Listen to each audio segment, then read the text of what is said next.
bookish beauties. My name is Sierra and this is Sierra Reads and Writes. If you're new to my channel, on this channel I love to talk about reading and writing. But if you're not new to this channel, happy 1 year anniversary! Yes! If you've literally found my channel throughout this year, welcome. If you've been here since the beginning, that's super fantastic. I love you already.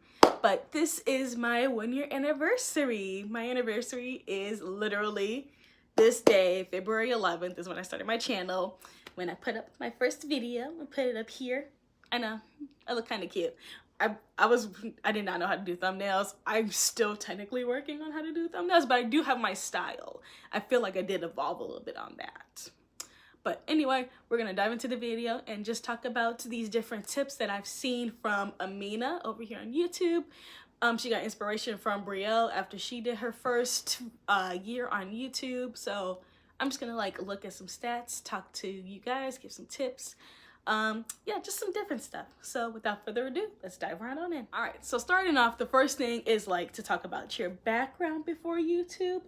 So I'm just gonna be completely honest. I was working in childcare for about 10 years before starting YouTube. I think I've mentioned this before, in my introduction video, but I've also mentioned it in my AuthorTube video because I didn't know if I wanted to do a separate channel for AuthorTube or not. That's still a debate. Anyway, but still. Yeah, I worked in childcare for 10 years. In the total of 10 years, if I could rate it on a scale of 1 to 5 stars, I would end up rating it 3 stars. The first few years, they were fine because I needed money and I didn't have any work experience. And that was the only thing I could do because all I knew how to do was take care of kids. Not even my kids, because I ain't got no kids. All I knew how to do was take care of other people's kids. Me and my brother are 18 years apart, so I've literally been taking care of a younger person for a significant amount of time. He's 10 now. So I feel like 10 years is a lot to be taking care of other people's kids, okay? I just really been doing that. I didn't really start work until 2020, actually. That's when I got my first real job, was during the pandemic. A lot of people were at their lowest. Me, I was at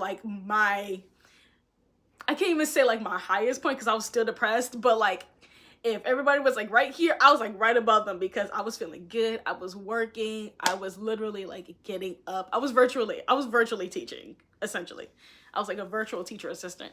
But I was waking up, doing yoga in the morning, making myself a nice fruit bowl for breakfast, doing my classroom stuff with the students, some lessons, then breaking off to do my own little work and stuff. Everything was flowing, everything was good. On Fridays we had group meetings, so I really didn't have to put my camera on because there was 500 people that were doing this job, so I could turn my camera off. I could get cleaning done around the house, help my mom out, cleaning behind the stove type of thing, reorganizing the fridge if she had gotten groceries or something like that type of thing. That's what I was doing, and I was in my element. Everything was great. And then I came out here to the suburbs to help take care of my grandma, and yeah, I did a few more other jobs after that job ended, but I just really been working in childcare. All I know how to do is take care of people's kids, and I don't want to do that anymore. So I'm diving more into this space. I want to dive more into reading, writing, getting to know the publishing industry. I kind of stumbled into making YouTube because I was just why not just start a YouTube channel? I really didn't have any reservations against it. I was just let's just try it, I guess. I mean, it's not I have a lot of friends, and the friends that I do have, I was isolating myself against them because, depression. That's how it works, essentially. So I had no one to talk to. And really starting my channel, I really didn't have that many people to talk to be quite honest, because no one was watching my videos, to be quite honest, or even commenting. But still, it was this could be the start of something new. I'm corny as fuck. Yeah, so that was just my beginning of starting, not even starting, the beginning before YouTube, and then coming into YouTube. I feel that was my transition. So that's that. All right, so we're just gonna be looking at my year in review. So I'm going to put my stats up here, but I'm also going to pull it up so I have all my notes and stuff over here. So I started off with 0 subscribers at the beginning because obviously, duh, common sense. But I got up to 50 subscribers by August. By December, I had 100.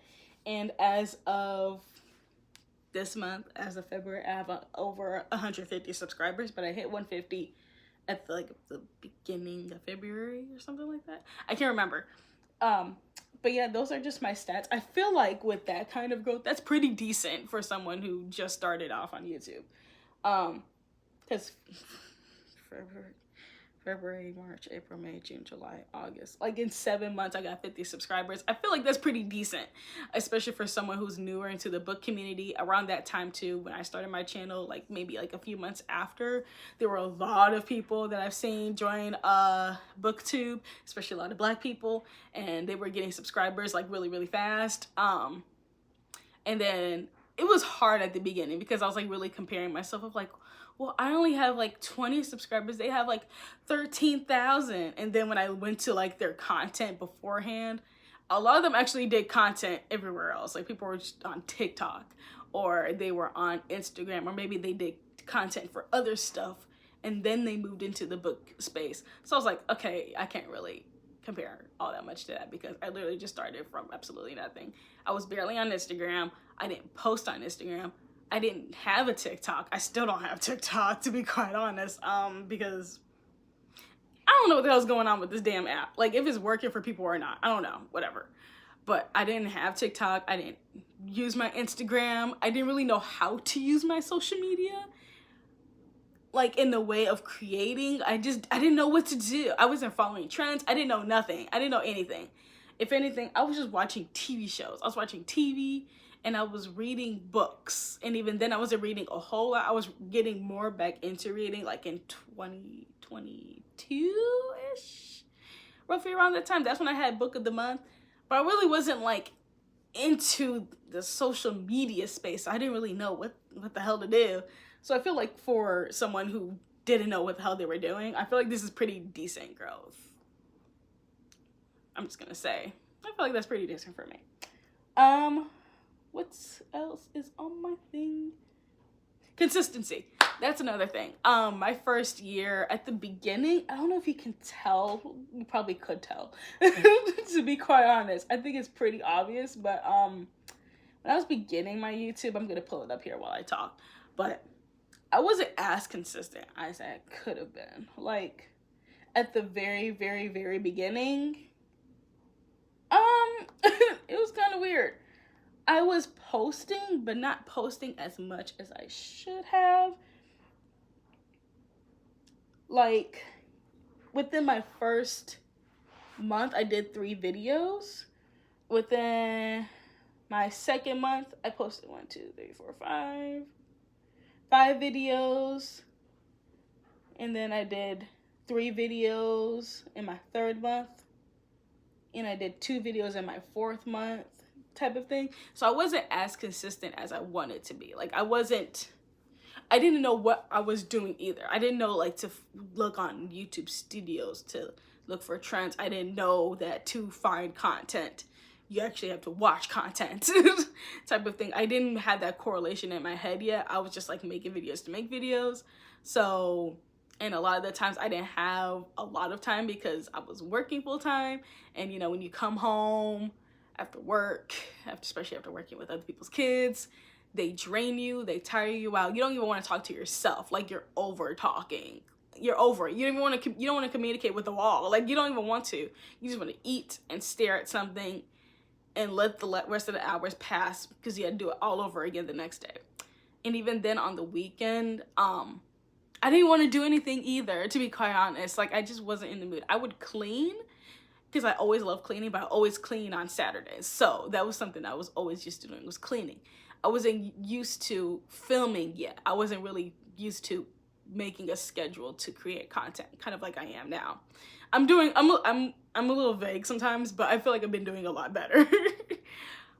But it was tough, I would say, trying to be consistent and learning really what it's like to create content and stepping into the content creator mind and space. Like I wasn't there. Like literally going from knowing nothing to jumping into content creating, I feel like it's like a fish out of water. It's kind of difficult with that kind of transition. Next up, my least favorite video. I don't think I have a least favorite video necessarily. I feel like obviously some videos do better than others, but I don't think there's a book that I would say is like my least favorite, because I feel like with all my videos there were topics that I wanted to talk about, so I don't think I really have one. Do I wish like some of my videos did a lot better than they did? Oh yeah, definitely.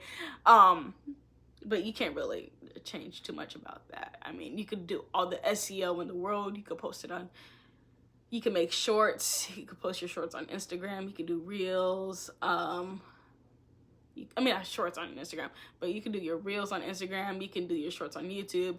You can post on TikTok as much as you want, but it can drive some people over, and it could do the opposite and drive no one to your content. I feel like that's kind of like what I've learned. It's just that it's very much based on like if people want to watch or not. So it's very much like a roll of a dice. Like it's possible someone could actually watch your content, but it's also possible that they couldn't.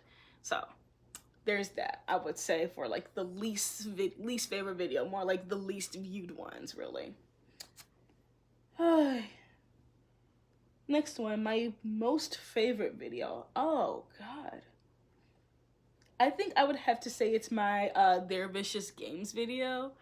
I was trying to be like a little bit different with my style. I was trying to like do outfits based off of the different points of the story to try to really like tie it in. Obviously, half my clothes didn't fit like the aesthetic anyway of like, or the look of Their Vicious Games. But I feel like it was really, I really liked that video of just talking about a book that I was extremely excited about, because I love that book, hands down. I love that book down to this day. Absolutely love it. It doesn't have a lot of views, and I'm fine with that, with just the number that it has, because I feel like not everybody is going to read the book. I didn't know if anybody was going to read the book anyway and then like watch my video. I feel like that video was more so for me than it was for anybody else, and I'm fine with it. A video that deserves more love.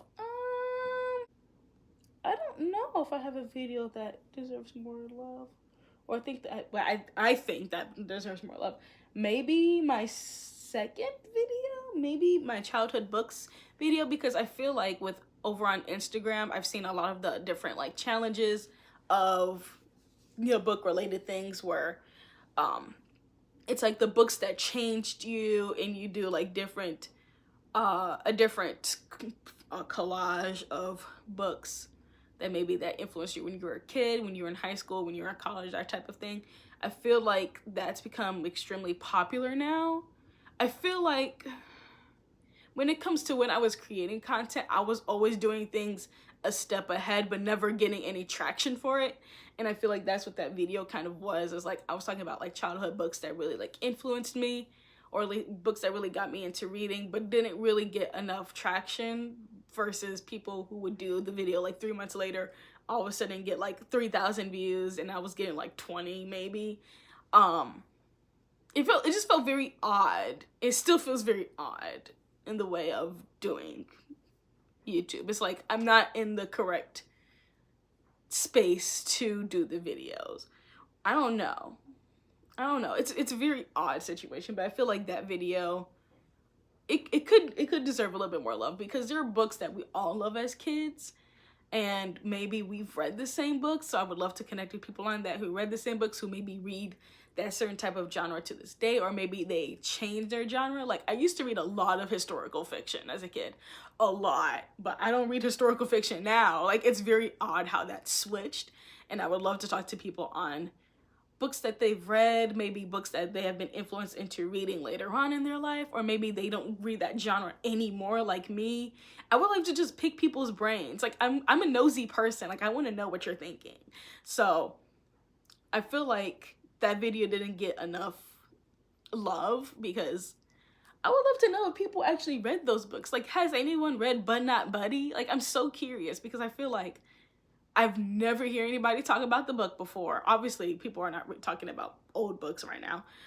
Not all the time, but you know, there's certain books that do become popular over time. But even children's books, I feel like that's a very good book that kids should read. And I don't know if it's banned now or not, but literally, like But Not Buddy, Esperanza Rising. I feel like I never hear anybody talk about that book. There was one book, I don't even remember what the title was, but it had something to do with zebras. The main character was a girl, I think she was like 13, and she had leukemia, and she was like obsessed with zebras or something like that. And the ending was so sad for a kid to read because the girl ends up dying in her mother's arms. And I was a kid reading that book. I was in elementary school, and I found that amazing. I loved that book. There's A Little Princess by Frances Hodges Burnett. I think that's the last name. I read that book, completely loved it. That book is also sad. I feel like there's just certain books that we don't talk about. Like the kind of like the hidden gems of our childhood for us millennials, if you're a millennial, or even like early Gen Z. I don't know. I was born in 95, so I don't really know where people fall. But still, like, if you've heard of these books, I would love to know if you read these books. Like, I'm so curious because I feel like I'm alone. Like, yes, I read Magic Tree House. Yes, I read A Series of Unfortunate Events. But there's just certain books that I feel like no one talks about that I don't know if people read. And I would love to know if you read them. So if you have, please put in the comments below if you've read any of these books. Or maybe there's a book that you've read that no one has ever talked about, or maybe you never heard anyone talk about. I'm so nosy. Please drop it in the comments below. Anyway, moving forward. The video that took the most time is definitely Their Vicious Games. That one took the longest for me to not only film, to edit, and to like get the right thumbnail. I was trying to be like very like edgy, aesthetic-y, trying to like make it cute and cool at the same time. I feel like that video took the most time. My favorite thumbnail? I don't have a favorite thumbnail, but I know I have my style now.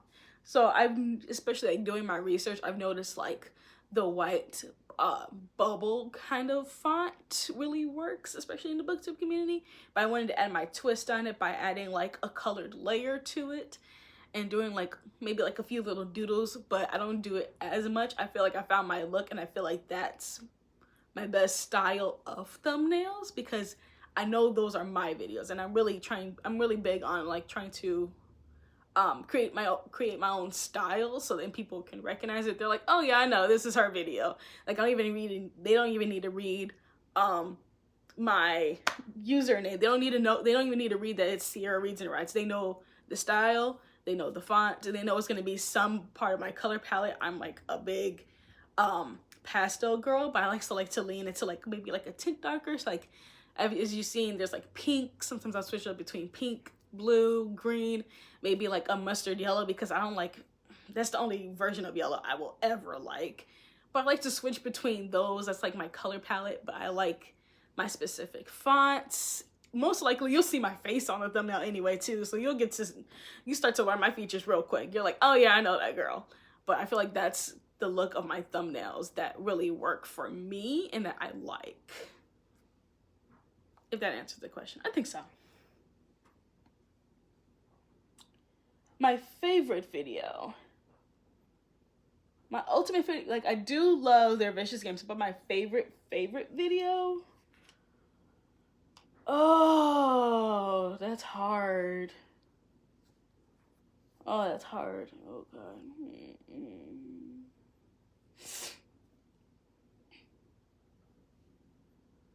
I feel like right now the alphabet challenge one is one of my favorite videos because I wanted to do more of a twist on it. Like the alphabet challenge is such a basic, not even basic, it has to be rude, but it's the basic challenge that a lot of people use when it comes to reading. It's like, oh, read a book by a different letter type of thing, but I wanted to do it with the twist where it's just melanated books, and I feel like that's something that's a little bit of a twist for me that I wanted to do because I read a lot of Black authors, I read a lot of Black books, but I just wanted to delve more into different genres and different authors too, because like I have like my core ones that I read, but I'm always interested in reading more. Like, I've gotten into like Shanora Williams. I like her thrillers. I don't read her romance ones. Maybe it's because I only have like my specific romance ones, and I'm really picky on my romance. I don't know. But still, like, just diving into different genres of where black authors are, really. Like, getting more into like the fantasy side with Chelsea Lockhart from the Melanin Library. Like, delving into her books, The Ghost of Gwendolyn Montgomery. So that's more of like a fantasy, not even fantasy, it has ghosts in it, but or even just like at least like a past type of thing. The Queen's Spade, I heard that's historical fiction. That's what I'm interested in, and I don't read historical fiction anymore really like that, so that's pulling me back into a world I haven't been in a long time. I've been reading more fantasy books. I only read black fantasy. Like, I don't care what the fantasy element is, really. I mean, I'm kind of picky though. I do more of like the witchcraft, woo, you know, that type of thing of fantasy. I don't do so like the vampire fantasy type of thing. I'm interested in, like, I want to read Immortal Dark. Like, I'm interested in it, but it just has to be black people for me to read a fantasy book. Like, that's just my take on it. I feel like I'm getting a little bit too extra over this, but I'm really tired of seeing like a girl with long hair being pulled into a bun before she goes into battle. Like, I'm over that shit. I read enough fan fiction, especially BTS fan fiction, where the main character, where the YN has like brown hair and wears the ugliest outfit that someone had put together on Tumblr. I'm over that. Like, I just need my black people in it. I feel like I went sideways, but that's just my opinion. That's just my take on it. So that would be my favorite video. And if you're up to it, you can join me on the challenge too. I might just do that as a separate video and be like, because it's a year-round thing to read melanated alphabet books. Anyway, what would I change? I would film in batches better. Yeah, like right now, I'm literally, if you can't tell, I'm wearing the same fucking outfit, but you know, whatever. Film in batches more, because no one has time to like stop and film like every other day. If I can film like 3 videos in a day, film all my content, take all my pictures in a day or like within 2 days, that's great. That's fantastic, because no one has time to be doing this like every other day. I don't have the energy for it. I just don't want to. So I feel like once I like get in that space of being ready and like having all my stuff planned out, I feel like it's best to do it like this, you know? And then I could just schedule it. Like, if you can tell on my Instagram, I did a batch of the book that I just wrote. I literally just batched a whole bunch of different collages, because I don't know how to do reels well. My reels don't do well. I mean, some of them do decently, I guess, but I don't know how to really cultivate. Anyway, moving on. But just making stuff in batches and making my work easier on myself with filming in batches, and then I can edit in batches. So like, as I film this one day, the next day I'm gonna edit it, you know, and then I can schedule it to post, so that I don't have to think about it, like that type of thing. I feel like it's just a lot easier that way. I would change my understanding of the shorts algorithm and the look, because I don't know how to do YouTube shorts. Does that make sense? I feel like as many YouTube shorts I consume, I still don't know what makes a good YouTube short. Like, do I just have to be pretty? Like, I feel like mine are always missing something. Like, I don't know if the look is more Instagram based or more, not even TikTok. Like, I don't know. I don't know what it is, but it just, I feel like I'm doing it wrong. So the ones that I do have, I just have them up there because I feel like that's the evidence to show that I have done shorts, but I don't know how to do them correctly. Like, I feel like I'm doing them wrong, and I feel like they're all ugly. And I don't want to keep trying to figure it out. Like, I would want to understand it a little bit better, but at the same time, I feel like it's just not my strong suit. I don't know. It's very odd. Anyway, connecting more with other channels, so like commenting more, because I watch tons of booktubers, especially my Black booktubers. I watch a ton of you. And I usually watch them on my TV. So not a lot of them get liked. I forget. I don't have it connected from my phone to the TV. Or if I do watch it on my phone or watch them on my iPad, I forget to like and I don't comment. Especially I don't comment when I feel like I have nothing to add. I feel like that's one thing about me. It's like I can talk, I can rattle on like this, but when it comes to other people's work, if I don't have anything value to say, I don't say it. Because like I think that's my level of common sense. It's like if you have nothing to add to the conversation, or if you don't have anything insightful or helpful or even just like kind to say, you just don't say anything at all. So I feel like even like if the content is great and I know that it's great, I don't feel it in my heart to be like, oh my God, your content was amazing. Like, I don't feel that in me to do that. I feel like I need to do that more. Of just even just like saying like, wow, your video was amazing. Even if it's like the bare minimum like that, or even if there is a question that they asked and I don't know the answer to, but at least still just like giving heart emojis. I feel like I need to do that more because I just don't know. I don't know the line, okay? Like, I don't want to be like overbearing and commenting on every single video of yours and then I look weird as hell. Like, I don't know. I feel like that's just my, not even boundary. That's like my situation with navigating commenting on other people's channels. Like I feel like I could do too much. Like there's certain people I have commented on their videos and I feel like, ooh girl, you did not have to do all that. That was so unnecessary. And then I'd be tempted to delete it, but I don't. But still, I feel like that's just that's just what my brain does, and it's highly annoying, but I can't help it. What wouldn't I change? Pre-creating my thumbnails. I did a batch of my thumbnails for these videos. That was the best thing I've ever done because now I don't have to go in and do anything. I downloaded all of them to my iPad. All I gotta do is just slap it on there and then schedule the video. I feel like it's so much easier that way. And I have my look, so I know what I want my thumbnail to look like. Or maybe I want to switch up, like maybe I will do like one of the Canva images on there, or maybe I want to do like more of a collage, but still I have my font, I have my idea. This is also where I use ChatGPT.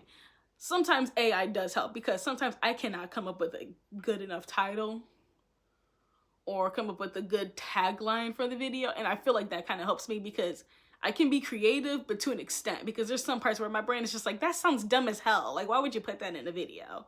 Like, why would you put that as the title? Why would you do that? Like, that doesn't sound good. And then I'm like, oh, well, then what does sound good? So I use AI a little bit to help me out because I don't know what the fuck I'm doing sometimes when it comes to creating cute titles and stuff like that. Even watching other people's videos and they create some really cute titles, I still don't know how to do that. It feels like a really complicated math problem that I can't solve. Sorry. Yeah, but I also want to change my style of thumbnails. Those are my two things. So batching my thumbnails and my style of thumbnails. I feel like I got my look down. And those who are more familiar with my channel, you know when my video pops up. Like I've noticed a little bit in my analytics, and then also with my comments. There's people that I've never seen before comment. They'll comment. They're like, your videos are great. I'm like, so you know my stuff. You know my stuff. Like you know my look of my video, and I feel like that's what I'm really trying to get as is people who would know like, oh, okay, I know her content, I know her videos, like I know that this is Sierra's work, like this isn't replicated somewhere, because I'm trying to, like they always say, like you get inspiration, you don't copy. Like I feel like that's where I'm trying to understand the situation with that, the difference of getting inspiration but also creating it in a way that's a cute look for me.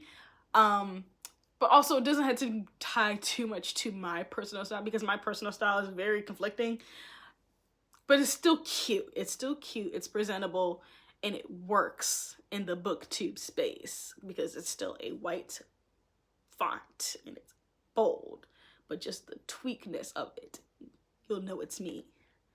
Even if you don't really know my face all that much, you know that if you see that thumbnail, it's like, oh, this is coming from the same creator. Just more like a familiarity, I feel like. That's what it is. Things I wish I knew and tips. So these are all just like all rolled into one. This is like a pretty standard list. But yeah, I'm just gonna go through it. So keep myself open to other genres because, you know, you never know what you're interested in reading. Another reason why I'm, like I said, that's why I'm doing the Melanated Alphabet Challenge, because as much as I love like certain like mystery and thriller genre, we can delve into other genres.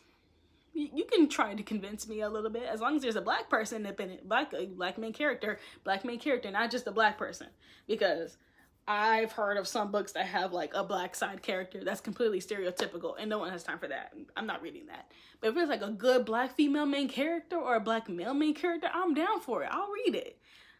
You just gotta convince me. Connect. Stop being such a pushy and just do it. Like I just said, like actually connecting with people on their channels, commenting, liking. I subscribe to a whole bunch of people and they probably don't know who the hell I am because they have like a shit amount of subscribers. So I'm literally just another person in their subscriber list that doesn't comment because I don't know what the hell to say. So just connect more. Also on my Instagram too as well. Like don't be afraid to slide in somebody's DM. Not in a creepy way, but like in a like admirable way of just being like, oh my God, I love your content. I watched your video.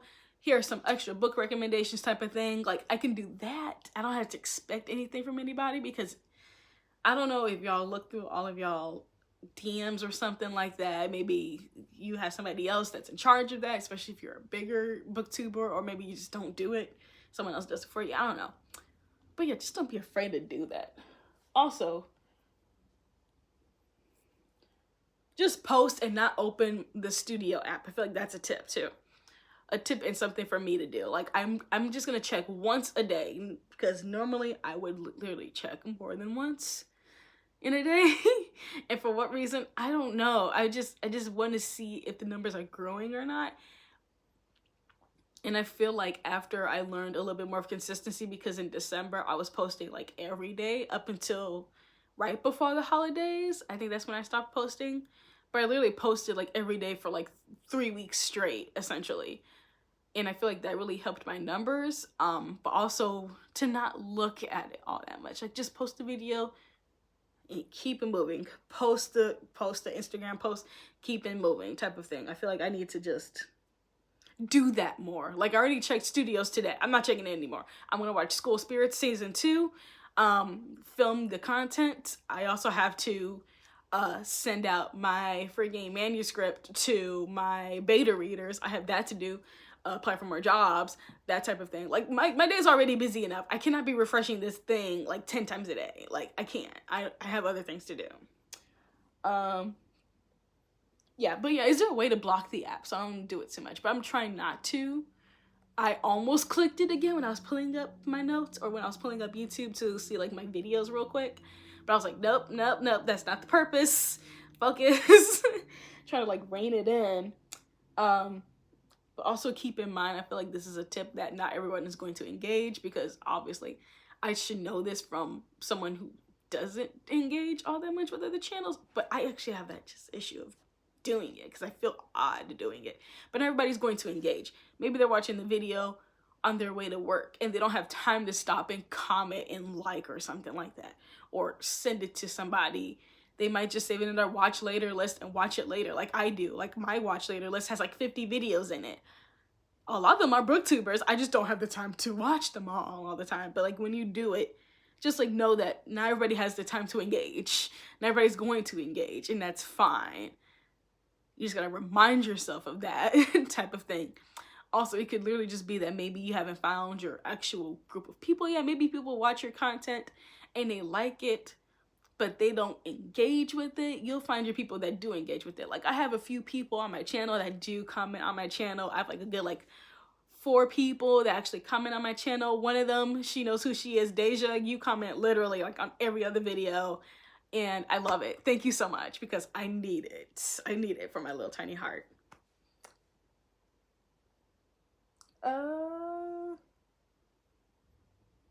Appreciate and be grateful for the beginning, because just the fact that you started is already big enough. You don't need to expect 1,000 subscribers within your first week. I didn't expect that. I didn't even expect 150 people to subscribe to my channel. If anything, I thought I was gonna have like 15 subscribers for like a good year and a half. I didn't really expect anything, to be quite honest, from other people joining my channel or liking my content. Also be consistent and find out what that consistency looks like for you. I said the same thing with like my writing tip videos. Like everyone has a different version of being consistent. So maybe your consistent is filming twice a week and you do all your filming like on Monday, or maybe you film all your stuff on Wednesday and your stuff comes out over the weekend. Maybe you have a weekend schedule type of thing, but figure out what your consistency looks like for you and tailor stuff to that. I feel like that's the thing.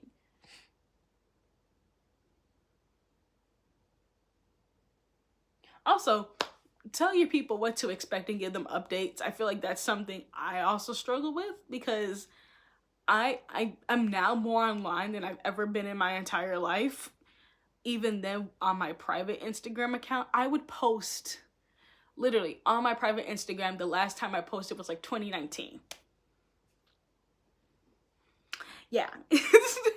I didn't really post on that much, and if I did, I knew maybe 1 or 2 people would see it because I'm not popping up on people's algorithm, because I'm not posting often. Same thing on my Facebook. Like, I wasn't posting on my Facebook either. Like right now I post on my Facebook stories, but that's just because it links up to my Instagram and it automatically goes, and I'd be forgetting to click the don't share button because sometimes there's certain things I don't want my family to see, like or like people on Facebook that may not understand like certain jokes that my friends would understand that are on Facebook. But yeah, I just I never posted all that much before. So I feel like now, with being a content creator and actually having subscribers, for those that do follow my content, I need to stay as constantly updated as possible. That doesn't have to be like a post every single day on the community tab. It could be literally like maybe like once a week, something on the community tab. My videos are another way to stay connected. I'm over on Threads too. I talk too damn much on Threads, to be quite honest. I'm always commenting on other people's stuff on Threads. So if you're talking about Got7, a book, or writing, if you're writing a book, if you're a writer, I'm probably gonna comment on your post, because especially Got7, especially Got7, I will literally comment on your stuff because I'm like, oh, like, let's talk. I can be hella nosy like that, but I post more on there than anything now.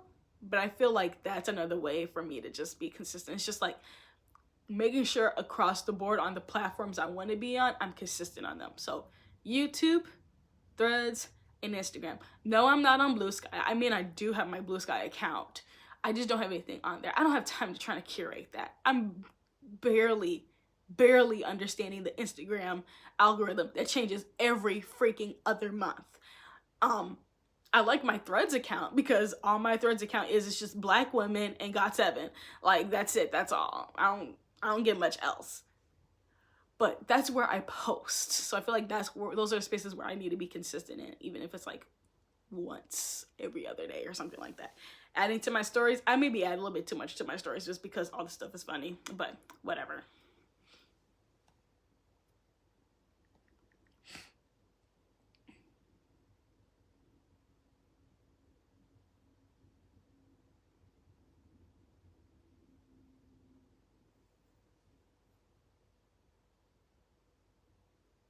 Yeah, the other tips on here are just like the same things I say. It's just like, don't be scared to love on people's channels. You're not a stalker. You just want to connect. Just like reminders for myself. I also film B-roll more often. I don't film B-roll. I don't film myself doing anything really besides doing YouTube videos, or like if I make a post for Instagram, I'll take my picture or something like that. But I don't film B-roll just to film B-roll. Like, I don't do it. Like, half the stuff that I do, I just do it because I'm doing it. Like, I'm used to helping out around the house. I'm used to like making my breakfast. I don't think, let me put up a camera and film myself doing it. Like, I don't think that. I don't have that connection yet. Like, I have just enough connection to know, let me film my YouTube videos. Like, that's bare minimum that I have for me. yeah, turn on my notifications for something. Some things I need to turn my notification off on because some of my apps, people talk too damn much, and I don't have time for it. Like, I'll sign up for something, and then literally a week later, I'll be like, why are y'all talking? Like, I'd be so bothered for no reason. And I'd be like, I just need to put y'all on mute.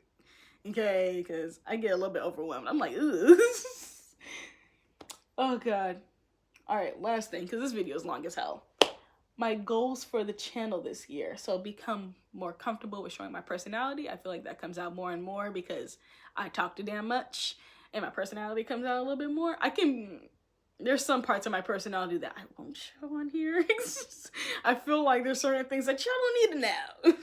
And also just to nurture and grow my community more. So like really connecting with you all and like trying to find a nickname for you all. So I'm calling you the Bookish Beauties. Like if y'all find being called beautiful. Yeah, even for my writers, you're Bookish Beauties too, because you guys are writing books. Duh. Yeah, that's all that I have for this video. This video is probably gonna be a little bit long. Anyway, hopefully it does decently well. Anyway, until next time, stay magical. Bye.